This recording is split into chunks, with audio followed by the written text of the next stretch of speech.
Hei, mani sauc Viktors, un šajā video es jums izstāstīšu par iframe izmantošanu jūsu vietnēs.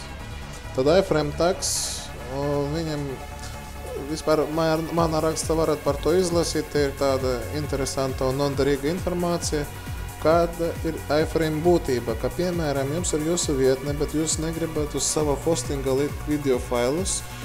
Jūs savus failus video iekopējat YouTube vai tur RootTube vai visādos tādos servisos, video failu servisos. Un kāda ir iespēja?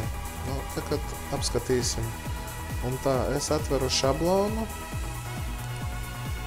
Pirmkārt, kur dabūt to iframe kodu, piemēram, YouTube, jūs atverat video un pēc tam šķirstat mazliet lejā, un te ir iespēja, kā to var dalīties ar to video visādus sociālos tīklus, bet ir iespēja embed.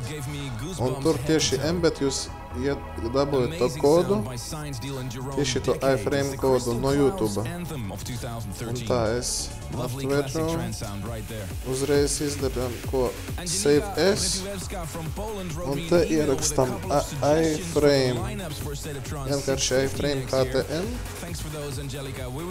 saglabājam, te iekšē to source kodu, embed kodu iekopējam un uzreiz divas. Tā, saglabājam, ejam uz mūsu mapi un mēģinam atvērt.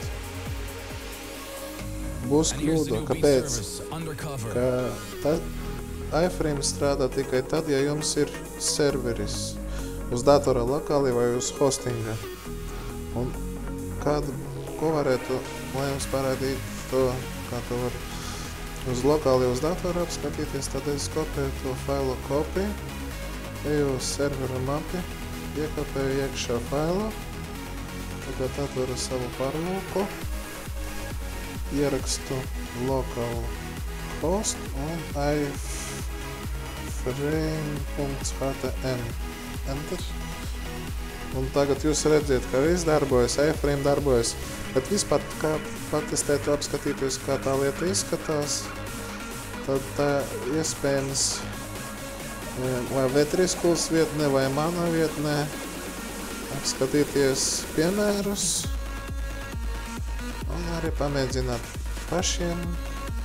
Piemēram, te parametrus var ierakstīt savas adreses, lai pamēģinātu visu to lietot. Paldies par uzmanību!